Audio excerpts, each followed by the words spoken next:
ऐसे हम लोग राम राज्य बनाएंगे? यहाँ त्रिवेदी भी हैं, यहाँ द्विवेदी भी हैं, यहाँ चतुर्वेदी भी हैं, यहाँ शर्मा भी हैं, यहाँ मिश्रा भी हैं। लेकिन बच्चे कहाँ जा रहे हैं? कॉन्वेंट स्कूल में।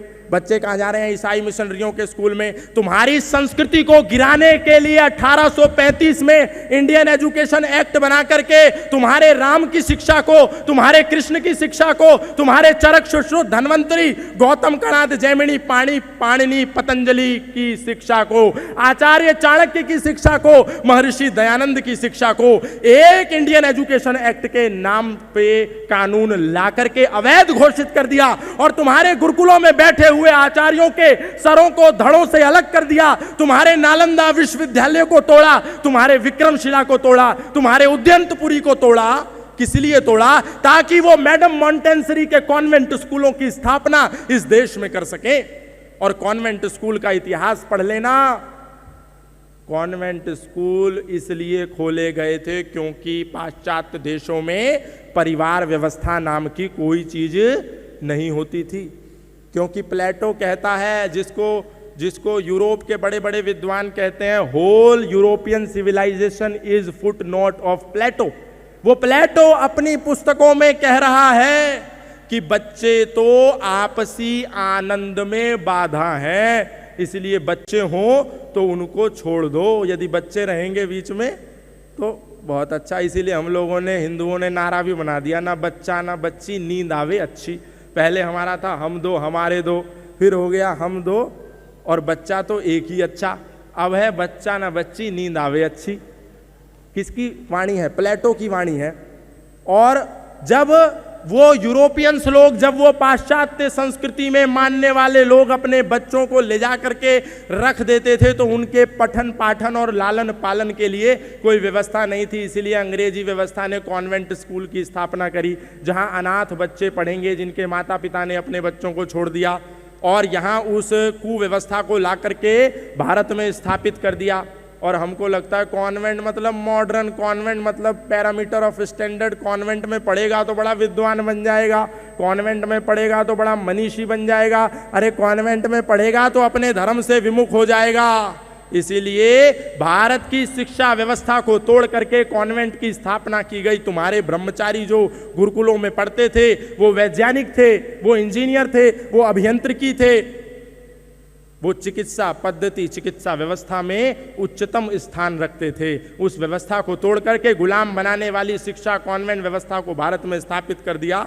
और जो मजबूरी थी, जो जानबूझ करके हम पे इम्पोज किया गया था, सबसे पहला कार्य क्या करना था कि भारत में आज़ाद होने के बाद इन कॉन्वेंट की बिल्डिंगों को यहाँ से भगाना था। लेकिन हम इतने मूर्ख हैं कि हमने अंग्रेजों की परंपरा का बड़ी ईमानदारी और बड़ी शिद्दत से भारत में पालन किया। जो सेंट मैरी कॉन्वेंट उनको खोल करके गए थे, हमने उनका इतना ईमानदारी से पालन किया कि उसके पड़ोस में ही बोला भगत सिंह कॉन्वेंट स्कूल, सरस्वती देवी कॉन्वेंट स्कूल।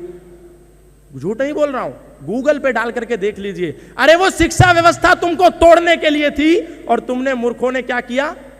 उसको इम्पोज कर लिया।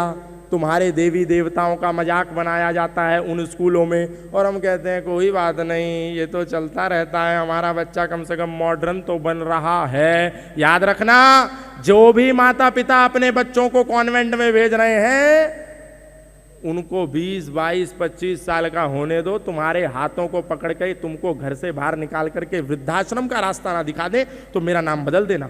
अभी हाल फिलहाल में मैं एक मैगजीन में रिपोर्ट पढ़ रहा था, उसमें एक खबर छपी, देहरादून में एक दंपत्ति ने अपने 2 बेटों को पढ़ा लिखा करके कॉन्वेंट शिक्षा व्यवस्था से, अंग्रेजी शिक्षा व्यवस्था से खूब कामयाब कर दिया और दोनों बेटों को ले जाकर के कनाडा में सेटल कर दिया। दंपत्ति भारत में ही रहने लगी। कुछ दिन के बाद माँ की सेहत बिगड़ी, माँ की सेहत खराब हो गई तो पिता ने फोन किया कि बेटा माँ के अंतिम समय नजदीक आ गए हैं, माँ मृत्यु की चौखट पर खड़ी है, माँ अंतिम पायदान पर है, मृत्यु का ग्रास बनने वाली है, आ जाओ और अंतिम समय में माँ से मिल करके उसकी अंत्येष्टि संस्कार में मुखाग्नि दे दो। बेटे ने कहा ठीक है हम आ जाते हैं। माँ का अंतिम समय आया।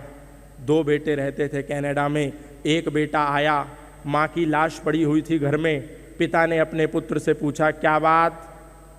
रोहित और मोहित नाम के दो भाई थे। रोहित भैया, मोहित नहीं आया।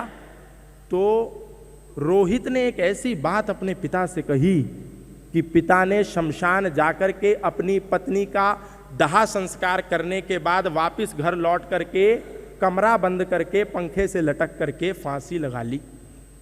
अब आप सोचेंगे ऐसा क्या कहा होगा? इस रहस्य का उद्घाटन हुआ उनके सुसाइड नोट में। उनके सुसाइड नोट में इस रहस्य का उद्घाटन हुआ। पिता ने लिखा कि मैंने अपने जीवन का सर्वस्व आहूत कर दिया अपने बेटों को कामयाब बनाने के लिए। मैंने अपने जीवन की संपूर्ण ऐश्वर्य, धन, संपदा लगा दी अपने बेटों को संस्कारी बनाने के लिए, उच्चता देने के लिए, और अपने बेटों को सेटल कर दिया कनाडा में। और जब अंतिम समय माँ का आया तो हमको लगा बेटे मुखाग्नि देने आएंगे। मैंने दोनों बेटों को निमंत्रण दिया था। एक बेटा मोहित आया, रोहित नहीं आया। मोहित से मैंने पूछा कि भैया रोहित क्यों नहीं आया? तो उसने एक ऐसी बात कह दी कि मेरा मन हुआ कि अब मुझे इस संसार में रहने का कोई अधिकार नहीं है, इसकी माँ चली गई, अब मैं भी इस संसार से अलविदा कहना चाहता हूं और मैं फांसी लगा रहा हूं। क्या कहा था मोहित ने? मोहित ने कहा था कि मैंने रोहित को सूचना दी। रोहित ने कहा इस बार माँ का देहांत हुआ है, तुम चले जाओ, जब पिता का देहांत होगा तो मैं चला जाऊंगा। ये देखिए अंग्रेजी शिक्षा व्यवस्था है। और बहुत सारी माताएं, बहनें और पुरुष सोच रहे होंगे अरे ऐसी बकवास कर रहा है, ये तो एक्सेप्शनल केस है। कोई बात नहीं, समय आएगा तो आपके गले पर शिकंजा भी कसा जाएगा। आप लोग इंतजार करिए भाई, और क्या हो सकता है। लेकिन जो लोग गंभीर होकर के सुन रहे हैं और मेरी बात पर विश्वास करते हैं, केवल उन्हीं माता पिता से कहूंगा, केवल उनसे, जिनको लग रहा है ऐसी बोल रहा है तो कोई बात नहीं, वो अपने हाथों को उठा लें जिनके बच्चे कॉन्वेंट में पढ़ते हैं और मेरी बात पर यकीन करते हैं। हाथ उठा लीजिए और संकल्प लीजिए कि इसी सत्र में मैं अपने बेटे और बेटी को कॉन्वेंट से निकालूंगी। एक माता जी ने हाथ नीचे कर लिया, बोला मेरे से ये नहीं होगा, छोड़ो। तो जिन एक से भी होगा तो काम हो गया मेरा। क्योंकि अक्सर लोग बोलते हैं, महर्षि दयानंद का नाम आपने सुना होगा, गुजरात की धरती से उदय, बहुत बहुत धन्यवाद आपका। वो देश भर में संस्कृति का, भारत को आज़ाद कराने का नेतृत्व कर रहे थे।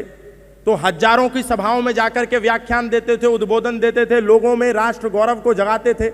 उनसे एक व्यक्ति ने आकर के पूछा, स्वामी जी अपनी जवानी को खपा दिया आपने, और हर दिन आपका एक व्याख्यान होता है, हजारों लोग आपको आते हैं, सुनते हैं और घर को चले जाते हैं, आखिर इस उद्बोधन से होगा क्या? आखिर इस व्याख्यान से होगा क्या? तो स्वामी जी ने कहा क्या होगा ये तो बताऊंगा, क्योंकि उसकी शंका थी आएंगे लोग, ताली बजाएंगे, घर को चले जाएंगे और भूल जाएंगे। आपके इस पुरुषार्थ का, आपके इस त्याग का हो क्या रहा है? तो स्वामी जी ने कहा कि 1000 सुनेंगे, 100 गुनेंगे, 10 चुनेंगे और एक ही बदलेगा। मैं वर्षों से उस एक को बदलने के लिए कार्य कर रहा हूं। तो इस सभा में 100 लोग बैठे हैं और 50 लोगों के बच्चे यदि कॉन्वेंट स्कूल में पढ़ते हैं तो मुझे 50 को नहीं निकलवाना, क्योंकि कुछ लोगों को तो देखना भी है ना वृद्धाश्रम का मुंह। तो जिन लोगों को नहीं देखना उन लोगों ने हाथ उठा दिया और संकल्प ले लिया।